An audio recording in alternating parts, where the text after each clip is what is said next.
Bismillahirrahmanirrahim. Assalamualaikum warahmatullahi wabarakatuh. Innal hamdalillah nahmaduhu wa nasta'inuhu wa na'udzu billahi min shururi anfusina wa min sayyiati a'malina. May yahdihillahu fala mudilla lahu wa may yudlil fala hadiya lahu. Asyhadu an la ilaha illallah wahdahu la syarika lahu وأشهد أن محمدا عبده ورسوله. قال الله تعالى في كتابه العزيز: يا أيها الناس اتقوا ربكم الذي خلقكم من نفس واحدة وخلق منها زوجها وبث منهما رجالا كثيرا ونساء واتقوا الله الذي تساءلون به والأرحام إن الله كان عليكم رقيبا. فإن أصدق الحديث كتاب الله وخير الهدي هدي محمد صلى الله عليه وسلم وشر الأمور محدثاتها فإن كل محدثة بدعة وكل بدعة ضلالة وكل ضلالة في النار. أما بعد. Para hadirin jamaah kajian yang berbahagia, kita masih membaca Tuhfatul Arusain atau terjemahan bahasa Indonesianya Permata Pengantin yang disusun oleh Syekh Najdi bin Masyhur bin Said Asyuri rahimahullah hafizahullah ta'ala. Kita masih di tema yaitu motivasi untuk menikah. Nabi SAW selalu memberikan kita motivasi termasuk dalam beribadah kepada Allah Subhanahu wa ta'ala. Apalagi dalam ibadah nikah ini. Menikah adalah ibadah yang paling lama. Makanya Nabi SAW senantiasa memberikan kita motivasi untuk menikah. Dan juga di antara motivasi Nabi SAW untuk menikah, menyuruh para laki-laki untuk menikahi gadis. Jadi Nabi SAW menunggu para laki-laki untuk menikahi para gadis. Dahulu Nabi SAW ketika ada yang menikah gadis, kemudian juga ada tambahannya, gadis yang juga subur. Jadi tidak hanya gadis saja, tapi juga harus subur, yang bisa melahirkan banyak anak. Karena banyak anak tentunya juga banyak rezeki. Banyak anak banyak rezeki. Dahulu ada seorang sahabat yang menikah, kemudian ternyata wanitanya minta mandul. Akhirnya Nabi SAW mengatakan, tazawwajul wadudul walud fa inni mukathirun bikumul umam. Nikahilah wanita yang al-wadud wal walud. Al-wadud artinya orang yang pencinta, banyak cintanya, banyak kasih sayangnya, penyayang. Dan walud yaitu banyak anak, subur. Kenapa Nabi SAW berbangga? Nanti pada hari kiamat, aku berbangga dengan umatku yang banyak. Aku berbangga dengan umatku yang banyak. Nah, kenapa kita disuruh untuk KB, kemudian kata orang 2 anak cukup, kan dulu semuanya gitu ya.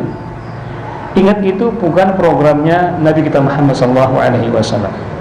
Akan tetapi programnya orang-orang yang benci dengan Islam, yang benci dengan umat Islam, dengan kemajuannya, dengan perkembangannya. Dan ternyata terbukti program itu hanya untuk kaum muslimin saja. Ternyata untuk orang-orang Islam tidak.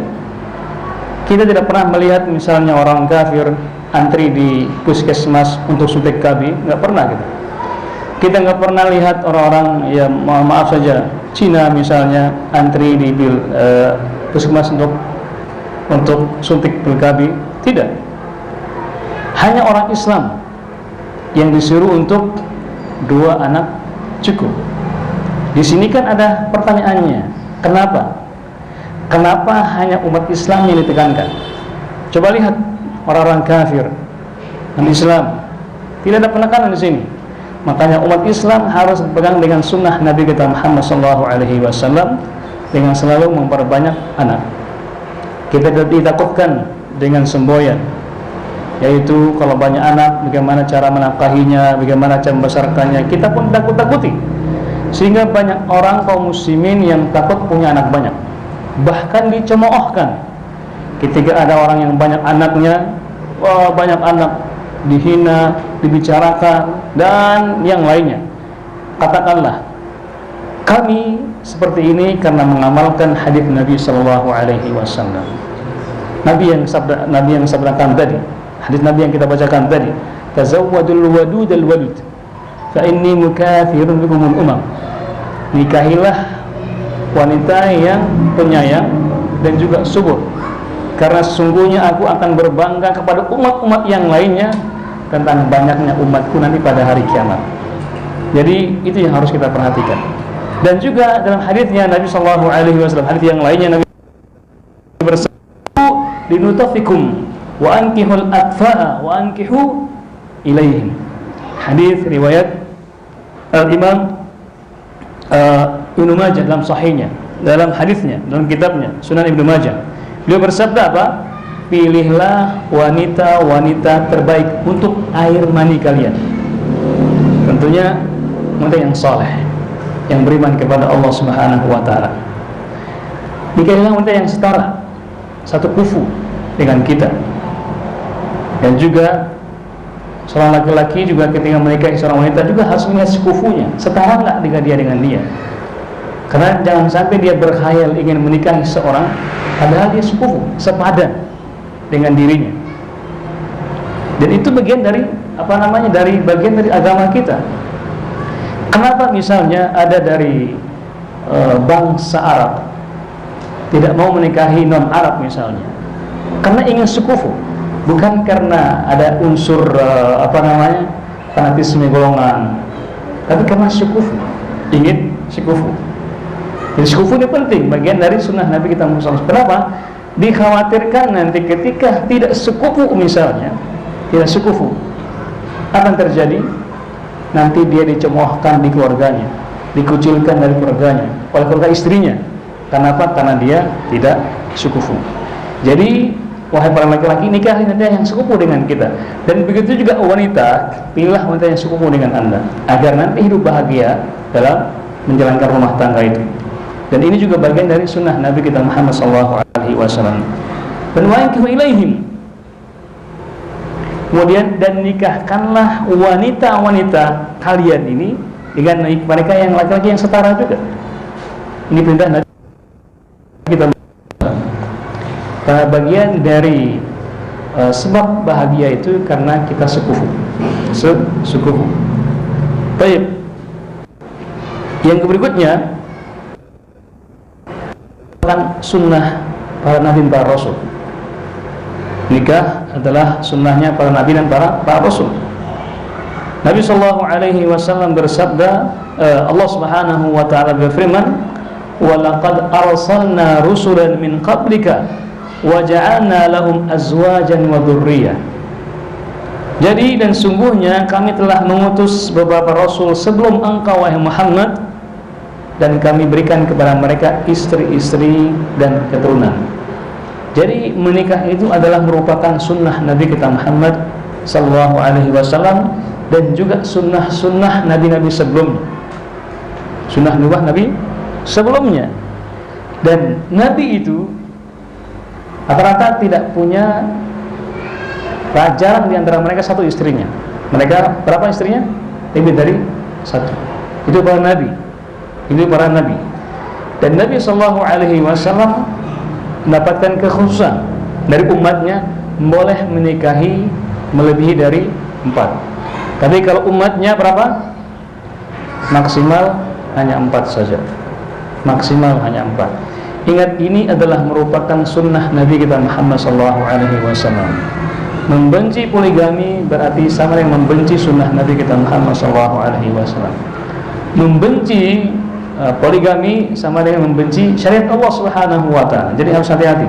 Kalau kita membenci, nggak setuju, jangan kepada syariatnya, mungkin pada oknumnya. Sama dengan ketika ada yang sholat misalnya, ada yang sholat, terus tetap dia akhlaknya nggak baik, terus kita mencaci maki sholatnya, percuma sholat katanya. Tidak, jangan benci sholatnya, dibencilah orang yang melaksanakan sholat tersebut. Mungkin dia belum sempurna melaksanakan sholatnya, belum maksimal sholatnya, sehingga begitu perilakunya.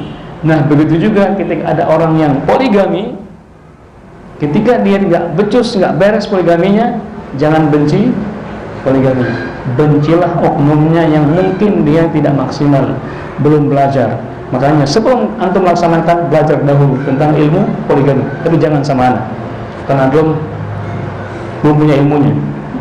Belajarlah kepada orang yang sudah berpengalaman.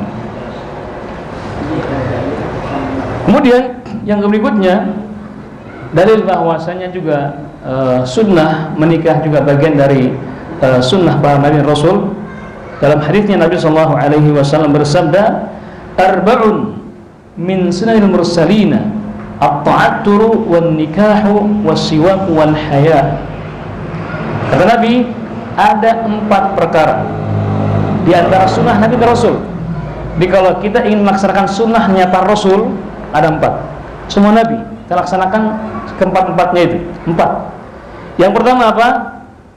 At-ta'attur, yaitu memakai wangi-wangian. Memakai wangi-wangian. Jadi Nabi sallallahu alaihi wasallam luar biasa. Kemanapun beliau pergi, beliau tetap wangi. Bahkan sebelum masuk ke rumah istri beliau pun, beliau bersiwak dan juga memakai wangi-wangian. Makanya simpanlah wangi di kantong itu, minyak wangi, di mobil atau di motor. Kata apa? Aisyah berkata, apa kata Aisyah? Aku belum pernah mencium aroma buruk dari Nabi sallallahu alaihi wasallam. Kata Aisyah radhiyallahu anha, aku belum pernah mencium aroma buruk dari suami beliau. Jadi jadilah suami yang harum wangi, dalam rumah ataupun luar rumah. Jangan kebalikannya, pas di rumah tidak wangi, pas keluar masya Allah seperbak, habis parfum satu botol. Bahkan mandi dengan parfum. Dari pakailah di rumah juga pakai. Dan begitu kebalikannya, istri juga demikian. Kebalikannya, jangan keluar rumah wangi, pas di rumah tidak ada aroma sama sekali, bahkan aroma buruk. Itu juga tidak boleh, harus sama-sama wangi. Kalau ruangannya wangi, sama-sama wangi, tinggallah apa yang terjadi nantinya. Itu yang pertama. Jadi sunnah Nabi Rasul itu memakai wangi-wangian. Yang kedua yaitu an-nikah, menikah. Jadi kalau kita ingin melaksanakan semua sunnah Nabi dan Rasul itu menikah, berarti kita sudah melaksanakan semua sunnah para Rasul dan Nabi, menikah. Yang berikutnya wasiwak, dan juga bersiwak. Tahu siwak ya? Alhamdulillah.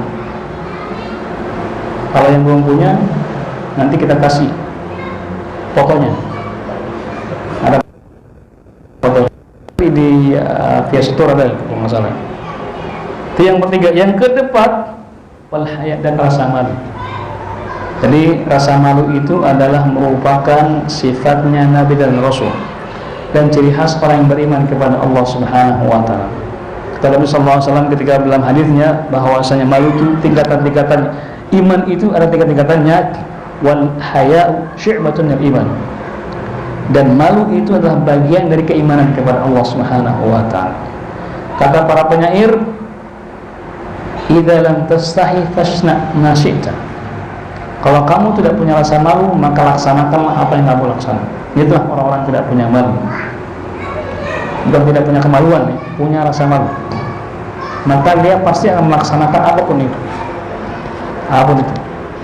Kenapa? Karena dia tidak punya rasa malu. Dan orang yang beriman pasti punya rasa malu. Pasti punya rasa malu. Cuman malu itu harus ditempatkan pada tempatnya. Dan malu itu tidak boleh dalam keadaan mencari ilmu. Tidak boleh malu. Tidak malu juga, tidak boleh malu dalam bertanya juga. Kenapa orang Indonesia saja mengatakan, apa kata orang Indonesia? Malu bertanya, sesat di persimpangan. Iya kan, kalau di jalan kan mungkin dahulu, sekarang banyak persimpangan sana. Bingung mau kiri kanan kan? Ya Bu Alfa ya. Kalau dulu malu bertanya saat di jalan, sekarang malu bertanya saat di simpangan. mau mengatakan kemana nih? Simpang bingung tuh, makanya dikatakan simpang bingung. Karena mungkin dahulunya itu orang nggak bertanya, makanya bingung. Dikatakan simpang bingung. Jadi harus dalam mencari ilmu tidak boleh malu. Lagi mungkin menghadiri kajian, tiba-tiba nggak pernah ikut kajian, tiba-tiba ikut kajian, malu. Nggak pernah ke masjid, diajak temannya ke masjid kajian, nggak malu. Itu malu ya, tidak boleh. Karena malu dalam mencari ilmu tidak boleh. Harus kita bergerak untuk menimba ilmu.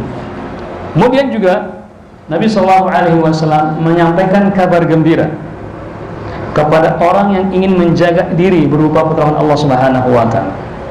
Jadi kalau ada orang yang menikah tujuannya ingin menjaga dirinya, kehormatannya dan juga kehormatan keluarganya dengan menikah, Nabi SAW memberikan kabar gembira. Apa kata beliau? Thalathatun haqqun 'ala Allah 'aunuhum al-mujahid fi sabilillah wal mukatibu alladhi yuridu al-ada' wan nakihu alladhi yuridu al-'afaf.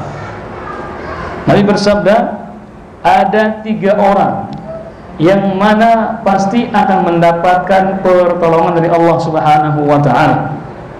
Yang pertama, orang yang mujahid di jalan Allah Subhanahu wa taala. Orang yang berjihad, jadi Allah pasti akan menolong. Ingat, jihad karena Allah Subhanahu wa taala, bukan karena yang lain. Dan tentunya kalau kita berjihad dengan Allah Subhanahu, di jalan Allah ada tahapan-tahapan, ada syarat-syaratnya. Bukan karena ada orang lain mengatakan jihad terus kita ikut jihad, tidak. Harus ada fatwa dari para ulama, izin dari pemerintah untuk berjihad. Itulah izin yang paling utama. Fatwa ulama bahwasanya itu jihad, dan yang kedua izin dari pemerintah setempat, maka itu dikatakan jihad. Kalau tidak ada, belum dikatakan jihad. Itu yang pertama. Yang kedua, seorang budak yang ingin membayar kemerdekaan untuk dirinya, maka Allah akan mudahkan. Kemudian yang berikutnya, yang ketiga apa? Orang yang ingin menikah untuk menjaga dirinya, maka Allah akan mudahkan. Allah akan mudahkan urusannya, bahkan Allah akan minta tolong. Allah akan tolong dia.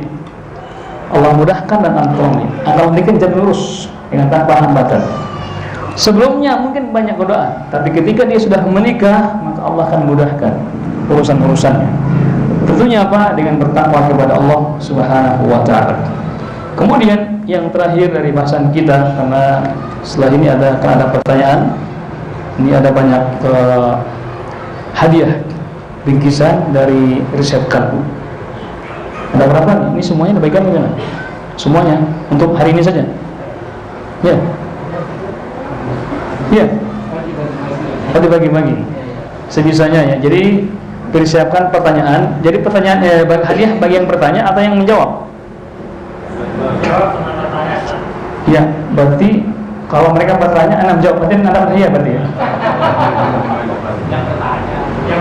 Yang bertanya, kemudian yang menjawab pertanyaan dari Ustaz dapat hadiah juga. Masya Allah, alhamdulillah.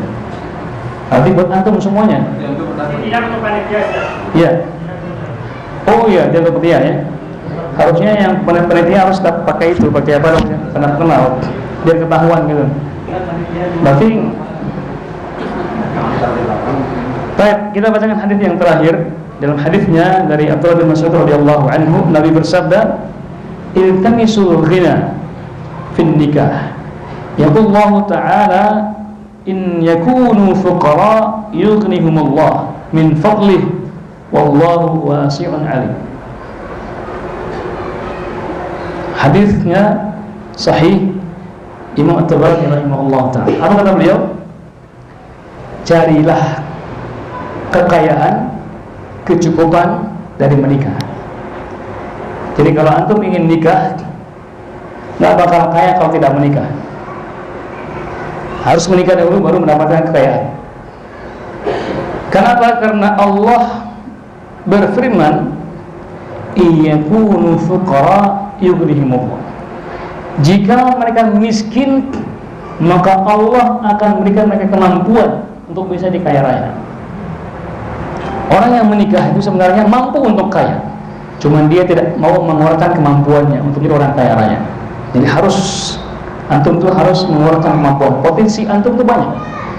Jadi potensi orang yang menikah itu bisa untuk kaya raya, cuman dia yang belum mampu untuk mengeluarkan potensi yang ada. Kenapa? Karena Allah berfirman, "Ayyakunu fuqara yughnihimullah." Jikalau mereka miskin, maka Allah akan berikan mereka kecukupan kalau mereka sudah menikah. Kemudian, wallahu min fadli, dari keutamaan yang Allah berikan kepada mereka. Kemudian, wallahu wasi'un alim, dan Allah maha luas ilmunya dan maha mengetahui. Ingin kaya raya, kalau ingin kaya harus menikah. Ini selaras dengan apa? Dengan kisahnya Imam Hasan Al-Basri rahimahullah ta'ala. Jadi suatu ketika ada seorang pemuda, masih bujang dia, masih bujang. Imam Hasan Al-Basri, anda kenal beliau? Kenal nggak Hasan Al-Basri? Kenal nggak? Nggak ada yang kenal ya? Seorang tabi'in. Kapan lahirnya? Lahirnya 2 tahun setelah meninggalnya Umar bin Khattab radhiyallahu anhu. Berarti beliau kapan lahirnya? Di masa siapa? Khalifah Utsman bin Affan radhiyallahu anhu. Ahsantum. Karena beliau meninggal 2 tahun lahir dari 2 tahun setelah Umar bin Khattab dibunuh oleh Abu Lulu'ah, seorang Majusi. Dibunuhnya pas waktu subuh lagi. Utsman bin Affan meninggalnya tengah malam. Memang musuh-musuh Islam itu berangkatnya di malam hari mereka. Ya, diputuskannya malam hari, ketok palu malam hari. Itu musuh-musuh Islam kan? Ya, dibunuhnya KPK malam hari atau subuh orang KPK itu. Jadi mereka berangkatnya di malam hari. Makanya antum jangan bukan malam hari, tahajud malam hari itu, biar tidak dibocok sama orang lain.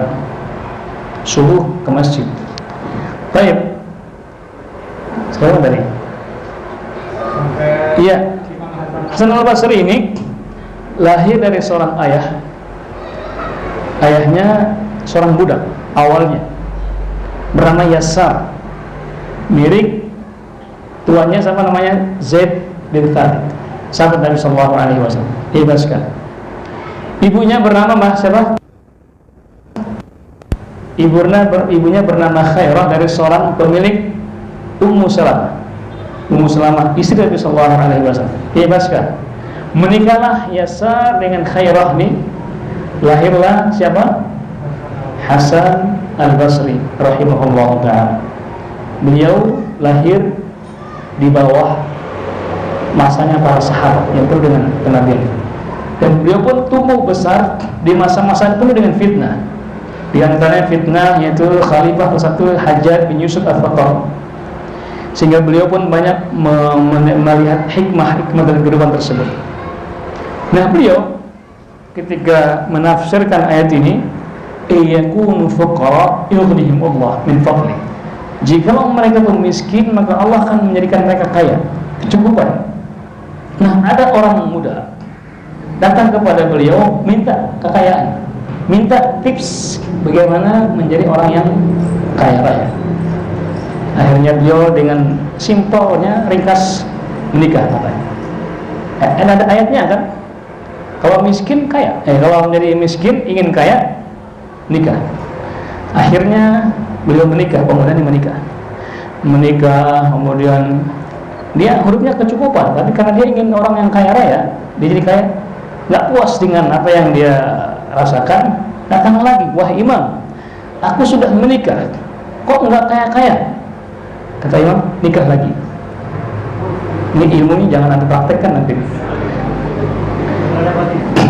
Kalau ada izin nggak apa-apa. Nikah lagi," katanya. Nikah lagi, kemudian berusaha, tidak pernah kaya-kaya, tapi bercukupan. Datang lagi sampai 4 kali datangnya.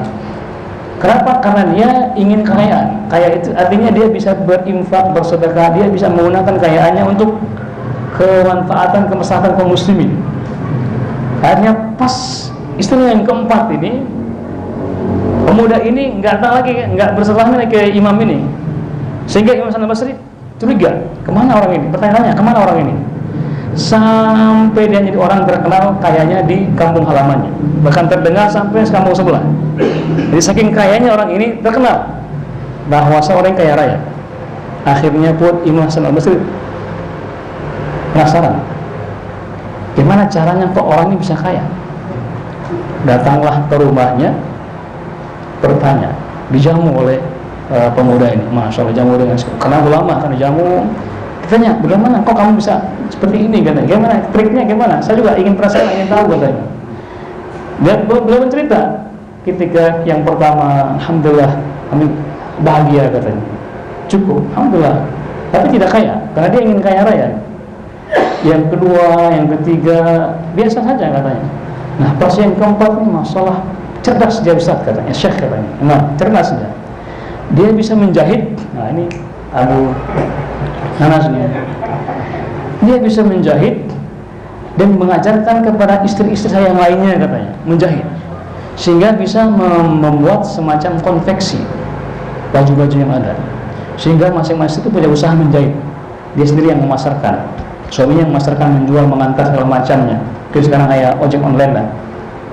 Dia mengantarkan. Akhirnya Masya Allah besar. Jadi orang yang kaya raya. Itu tipsnya. Jadi kalau antum kaya raya, gimana tipsnya? Nikah lagi. Awang, yang sana ibu-ibu paling sakit hati. Yang sebelah sana ibu-ibu paling sesak dadanya. Ingat, ini tips dari beliau. Ya, tergantung bagaimana kita mengamalkan ayat ini. Jangan dulu, jangan membawa badai ke rumah antum. Jangan membawa badai ke rumah antum. Cukup yang satu saja. Wallahu ta'ala alam. Baik, sebelum kita akhiri, mungkin ada yang perlu disampaikan mungkin bagi akhwat, ummahat, silakan ditulis di kertas pertanyaannya. Bagi akhwat mungkin ada yang bertanya, ada mixnya ya, bisa langsung ditanyakan. Untuk para ummahat bisa dituliskan di bawah pintu kalau ada pertanyaannya.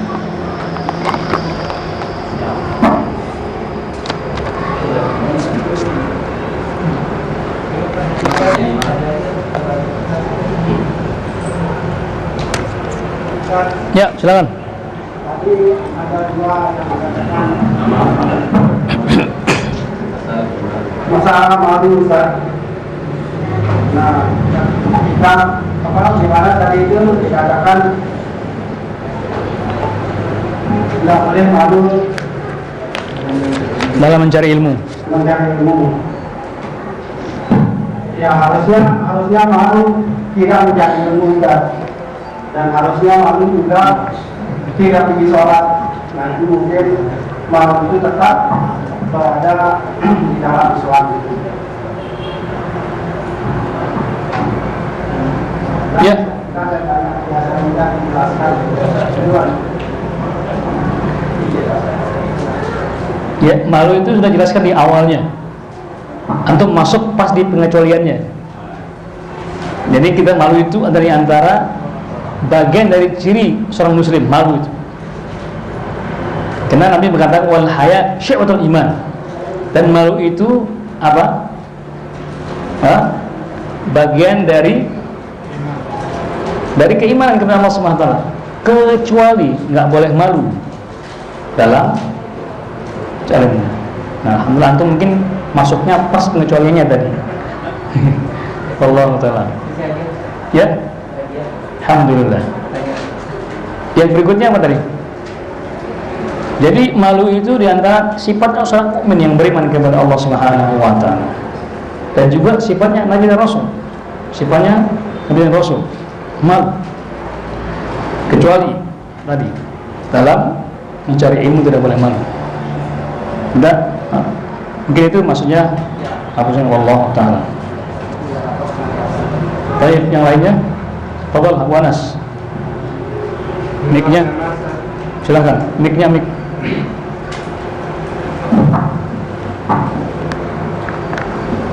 Bismillahirrahmanirrahim. Assalamualaikum warahmatullahi wabarakatuh. Mohon dijelaskan secara rinci tentang barang temuan, baik itu emas, uang, atau barang berharga lainnya, Ustaz.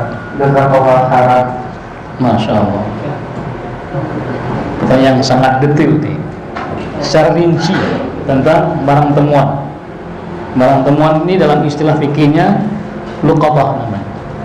Apa namanya? Luqatah. Barang temuan. Baik itu di jalan, di rumah, ataupun di tempat yang lain. Harus kita tahu bersama. Barang temuan, kalau kita menemukannya di tanah haram, di Masjid Nabawi, Masjid Haram, nggak boleh kita ambil. Mau uang, mau emas, atau tidak boleh. Kenapa Nabi melarangnya? Illa musyahin namanya. Itu orang yang penjaganya. Kalau untuk penjaga, ambil itu. Karena di sana ada tempat khusus barang hilang. Jadi di Masjid Nabawi, Masjid Haram itu ada ruangan khusus, semuanya itu barang-barang temuan. Kalau antum hanya sebagai tamu atau sebagai saya tidak boleh, karena Nabi melarangnya. Nah, yang berikutnya, kalau kita menemukan itu di rumah kita, kita merasa tidak pernah membelinya, tidak pernah melihatnya, kok tiba-tiba ada di rumah kita misalnya, maka hukum asalnya di rumah kita itu punya kita, punya kita, hukum asalnya. Kecuali ada yang ngaku ketinggalan, kayak Abu Arsi misalnya ketinggalan kacamatanya di mobil saya, hukum asalnya itu punya saya sebenarnya, karena dia malah saya, tapi karena dia ngaku itu punya dia, yang harus kita kembalikan. Dan kita harus tanya juga gitu, kalau ada barang-barang yang aneh di rumah kita, di tempat kita itu yang tidak kita punya, kita tanyakan orang-orang yang pernah datang ke rumah kita, tanyakan bahwa ini enggak. Kalau dia ngaku harus segera dikembalikan. Kalau nggak ngaku, maka hukum asalnya punya kita. Nah, kalau kita temukannya di jalan, jadi pertanyaannya, barang Bapak tambang atau temuan? Tambang atau temuan? Temuan ya. Kalau kita menemukannya di jalan, ada dua hal. Ada barang yang berharga, ada barang tidak berharga. Ada barang yang bisa dimanfaatkan, ada barang yang tidak bisa dimanfaatkan. Ada barang yang cepat rusak, ada yang lama rusaknya. Seperti ya? Bisa nggak dibedakan? Saya ulang lagi ya. Ada barang yang mahal, ada barang yang murah. Ada barang yang bisa dimanfaatkan, ada barang yang tidak dimanfaatkan. Ada barang yang cepat rusak, ada barang yang tidak rusak. Nah, barang yang mahal dengan tidak mahal, bagaimana cara mengukurnya? Tanyakan diri kita. Kalau kita misalnya jatuh 1.000 rupiah dari kantong kita naik motor, balik gak nyarinya? Balik gak? Enggak. Kalau hilang HP, balik gak nyarinya? Balik. Itulah ukurannya. Jadi barang mahal itu dan tidak mahal, tanyakan dari kita. Kalau kita balik untuk mencarinya, berarti barang mahal. Nah, begitu kalau kita temukan di di jalan barang-barang yang mahal seperti itu, maka kita ambil dan kita umumkan. Kita umumkan dengan ciri-cirinya dan segala macamnya. Selama setahun. Berapa lama? Setahun. Bila perlu ya sebarkan di surat kabar, di media sosial, umumkan ya. Kalau nggak ada ngaku juga, seperti HP, uang yang atau emas misalnya, kan berharga itu, emas, perak, semua yang berharga, tanpa kecuali yang berharga diumumkan selama setahun. Nggak ada ngaku, maka diberikan kepada Baitul Mal. Baitul Mal ya, Basnas sekarang ya, Basnas, Badan Amil Zakat Nasional. Serahkan, mereka yang ngolah. Yang pertama. Nah, kalau barang yang tidak mahal, murah. Nah, yang murah kan ada dua. Ada yang bisa dimanfaatkan, ada yang tidak. Kalau masih bisa dimanfaatkan, ambil, kita pakai. Kalau murah, seperti ya. Ada lagi barang yang murah dan juga cepat rusak. Cepat rusak. Kalau enggak segera dikonsumsikan, tidak. Seperti tomat misalnya jatuh di depan rumah kita, tomat cabai misalnya, nggak diambil sama yang punya, boleh nggak kita manfaatkan? Boleh, kita makan, kita ambil, kita manfaatkan. Karena kalau dibiarkan akan rusak, mungkin akan diinjak oleh orang, akan dimakan oleh waktu, akan rusak. Jadi boleh dimanfaatkan, boleh dimanfaatkan. Kayak kayu misalnya, kayu kita temu di jalan, kayu yang bisa kita manfaatkan di rumah kita, boleh kita manfaatkan. Dia bisa ngerti ya? Nah, kalau emas tadi itu, karena dia berharga, harus diumumkan dulu sama tahu kepada fakir miskin. Diberikan kepada Baitul Mal. Wallahu ta'ala. Masya Allah, ini ada surat Karim banyak sekali ini. Ada surat, ya? Tambahan, Masya Allah. Oke, kita baca yang pertama ya. Masya Allah, 1 kertas full ini. Kayaknya curhat ini. Afwan Ustaz, saya tidak salah. Kalau saya tidak salah, ana pernah dengar arti dari surah wahai orang beriman, nikahi wanita yang kamu cintai. Ini tidak satu. Ya, di sini 1, 2, 3, 4. Janganlah kamu cenderung kepada yang kamu cintai, dan sekali-kali kamu tidak pernah bersikap adil. Apa maksud dari arti ayat di atas? Masya Allah. Ini sindiran ini buat antum semuanya. Jadi punya ayatnya di surat An-Nisa. Fankihu ma taba lakum minan nisa mathna wa thulatha wa ruba'. Jadi nikahilah wanita yang baik-baik, 2, 3 atau 4. Langsung 2. Dan kalau dia mampu cukuplah 1. Kemudian seterusnya, janganlah kamu cenderung kepada yang kamu cintai. Jadi maksudnya gini, kita cenderung menikahi orang yang kita cintai. Iya, seharusnya cintai orang yang kamu nikahi. Bisa bedakan ya? Bisa bedakan nggak? Kita cenderung orang menikahi orang yang kita cintai, cinta sama ini kita nikahi. Akhirnya pada akhirnya pisah juga. Dibalik. Gimana balikannya? Cintailah orang yang kamu nikahi. Maka itulah cinta yang terus bersemi dan berkembang terus. Kalau kita sudah menikahi dia, maka cintailah dia.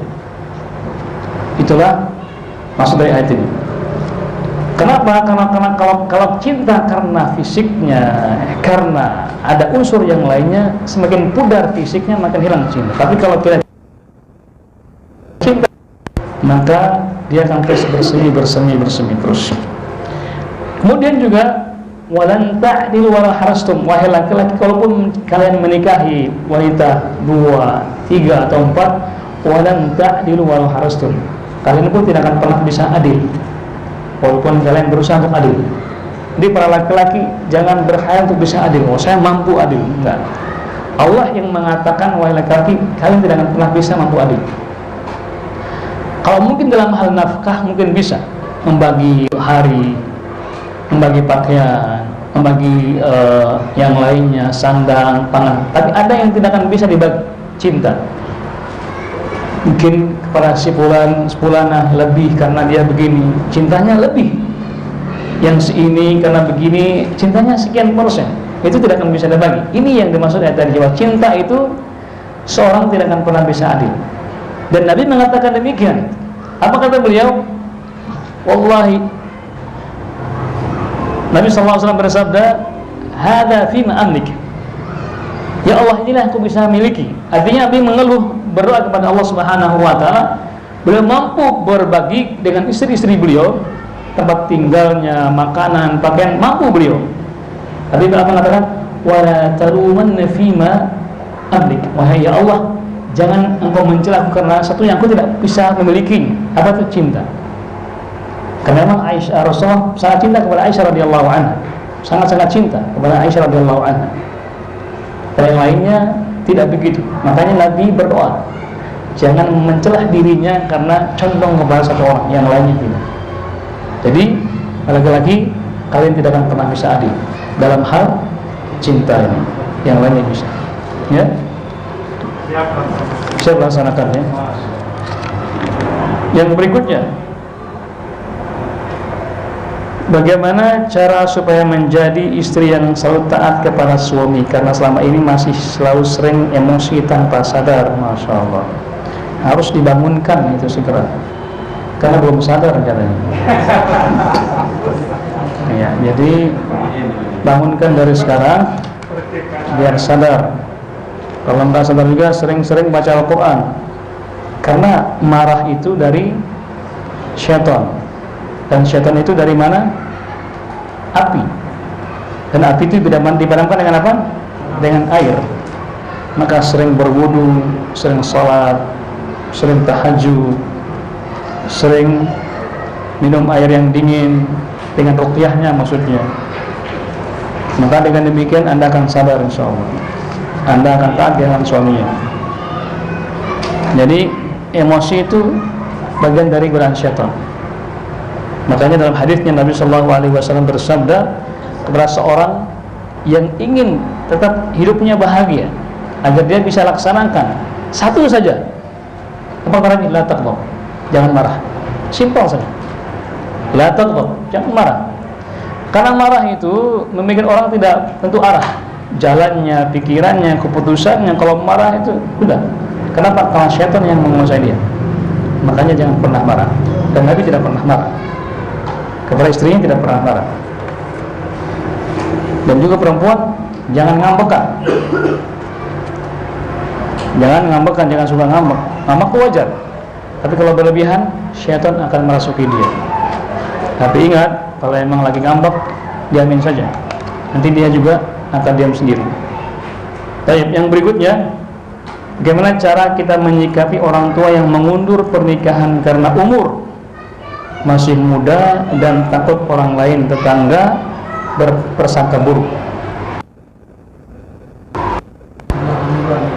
Ya. Bagaimana cara menyikapi orang tua yang mengundur pernikahan karena umur masih muda dan takut orang lain tetangga berprasangka buruk? Oh, jangan gan gitu, ada seudon. Ya. Pertama dan yang paling utama, Anda harus sadar bahwasanya sepintar-pintarnya antum sekolah S1, S2, S3, S-teler misalnya, jadi Anda itu tetap anaknya yang masih kecil dahulu, yang dia rawat, dia nafkahi, dia besarkan. Jadi itu. Jadi jangan ketika Anda sudah mengatakan dia sudah dewasa, sudah berumur, kemudian dia sudah S1, S2, S3, bahkan mungkin jabatannya tinggi di kantornya, sehingga melawan. Tidak. Anda tetap anaknya, anak kecil yang dulu pernah dia susui, yang dia suapi dan segala macam. Maka tetaplah bersikap lembut dengan kepada orang tua antum, menuruti apa yang dia rasulnya, mencintainya, berikan dia hadiah sampai dia lunak hatinya, baru ungkapkanlah bahwasanya Anda ingin menikah walaupun usianya masih muda. Ya kan, karena masih muda katanya, dia masih muda. Justru nikah muda itu bukan menghalang untuk menikah. Harusnya nikah muda lebih baik, biar menjaga fitnah yang sekarang ini. Orang Yaman itu, Anda tahu orang Yaman itu, kalau anaknya sudah tidurnya tengkurap, harus nikah. Ya, orang Yaman gitu. Walaupun umurnya masih belasan tahun, kalau melihat anaknya laki-laki tengkurap, wah nikah, cepat sana nikah katanya. Dipaksa. Mau marah tidak? Dipaksa dulu. Nikah dulu, nikah. Baru setelah nikah baru sadar, alhamdulillah abi, kenapa nggak ada dulu katanya. Ya, orangnya anak dulu pas kuliah banyak teman-teman dari Yaman dan ternyata semuanya udah nikah. Ada yang sudah punya anak 1, 2, masalah kita belum punya apa-apa pada saat itu. Yang berikutnya, bagaimana cara kita menghadi orang tua yang anaknya tidak rela dimadu? Masya Allah. Oh, menghadapi. Ini buat antum nih laki-laki ini. Ini curhatannya para wanita ini. Bagaimana cara menghadapi orang tua yang anaknya tidak rela dimadu? Masya Allah. poligami karena takut tidak adil. Jazakallahu khairan. Gimana caranya? Ini yang pengalaman. Ingat, fitrahnya wanita tidak mau dimadu. Mungkin kalau yang kedua, ketiga mau dimadu, tapi yang muslimah yang pertama mau nggak dimadu. Itu permasalahannya. Istri yang pertama itu nggak mau dimadu, tapi yang kedua, yang ketiga mungkin mau dimadu. Nah, orang tuanya ini, intinya caranya apa? Caranya sering-sering ajak kajian orang tua ini. Karena dengan sering mendengarkan firman Allah, sunnah Nabi, lama-lama kan akan lunak hatinya, akan tenang hatinya. Kenapa banyak yang menolak? Karena tidak paham, tidak mengerti, dan tidak memahami. Jadi, kalau dia sering ikut kajian, nanti insya Allah dia akan paham. Jadi caranya apa? Ajaklah dia, bapak itu atau orang tua, ikut kajian agar dia bisa memahaminya. Dan tidak perlu antum yang menjelaskan, cukup ustadz yang menjelaskan maksudnya.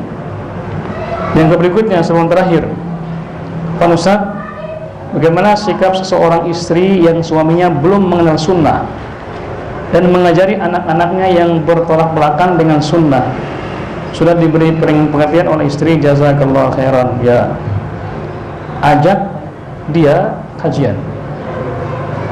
Kalau antum atau anti belum mampu ilmunya, mungkin suami karena dia sebagai kepala keluarga dan anda sebagai bawahannya mungkin tidak mau dengar perkataan istrinya. Kamu bisa apa? Saya suami, keluarga, gini. Karena suami juga punya ego misalnya, tidak mau dikasih oleh istrinya. Maka ajaklah dia kajian. Kenalkanlah dengan teman-teman yang juga kenal sunnah juga. Pelan-pelan pasti insya Allah dia akan melunak kalau dia mau. Tapi harus sabar dan juga mendoakan suami agar lama-lama insya Allah dia mengenal sunnah. Jadi butuh kesabaran. Yang terakhir, Masya Allah, bismillah Ustaz, afwan, ada orang yang ketinggalan helm di kios. Sudah hampir setahun. Gimana solusinya? Antum sudah ilankan belum? Sudah umumkan belum? Ya, kalau nggak diumumkan, orang tahu kan? Ya, diumumkan dulu bahwasanya di helmnya ada kios. Ini kurang fokus gara-gara poligami ini. Diumumkan bahwasanya di kiosnya ada helm. Tapi jangan dikasih tahu ciri-cirinya. Nanti kalau ada yang ngaku, baru tanya gimana ciri-cirinya, apa ukurannya. Kalau pas dengan apa yang disebutkan itu, maka kasihkan ya. Kalau ngaku saja, nggak tahu ciri-cirinya, jangan dulu. Sama juga dengan apapun, dompet dan segala macam itu, kasih tahu ada dompet. Nanti jangan kasih tahu ciri-cirinya, sampai dia menjelaskannya. Wallahu ta'ala alam. Kita coba dengan sekian, kita akhiri dengan doa majelis. Subhanaka wa bihamdika. Mohon maaf, ini nggak ada namanya, gimana ngasih hadiahnya nih?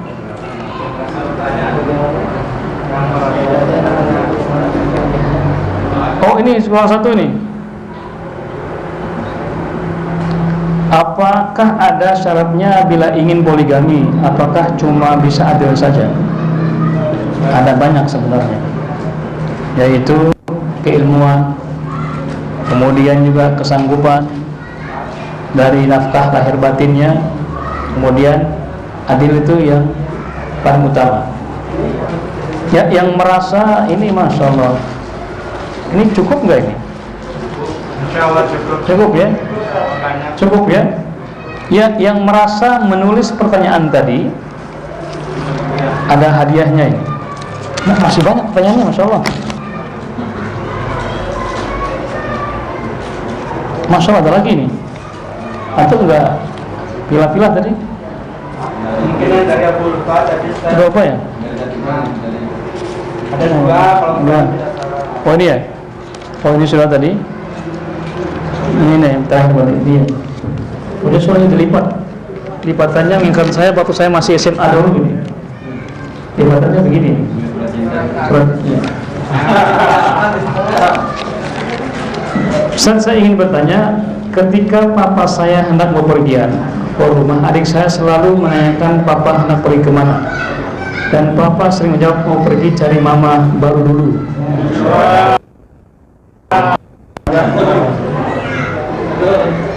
Tetapi jawaban itu sering dilontarkan saat saya dan mama sedang tidak berada di rumah. Ini suami saya takut istri tadi. Sepulangnya saya dan mama, baru adik saya bercerita. Jadi pertanyaan saya, bagaimanakah cara kita menyikapi sikap beliau seperti itu? Apakah memang ada niat untuk mencari karena sering diucapkan perkataan tersebut, atau bagaimana? Jadi ini ilmu nih buat para ummahat. Kalau ada suami atau laki-laki yang sering cara poligami, itu nggak bakal nikah poligami dia, karena dia hanya ngomong saja. Itu ibaratnya ada ayam yang berkokok terus tapi nggak tertelur, nggak berani. Justru yang dia nggak menolong itu harus hati-hati, itu bahaya itu. Tiba-tiba dia sudah nikah. Jadi hati-hati. Kalau dia sering ngomong gitu, mama itu nggak bakal nikah, dia hanya ngomong saja. Jadi jangan takut. Kalau ada suaminya sering begitu, aman, insya Allah. Aman. Tapi kalau yang diam-diam nggak ngomong-ngomong, wah itu bahaya. Harus dihati-hati. Wallahu ta'ala ya. Ada berapa tadi? 1, 2, 3, 4, 5, 6, 7, 8. Ya, di sini ada hadiah. Silakan Abu Anas berikan kepada ummahat 8 hadiah. Wallahu ta'ala. Lagi. Ya. Kasih kepada Ummu Sakinanya. 8.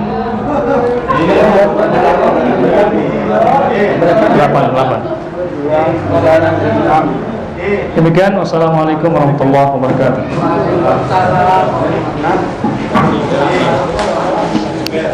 Sembilan ya?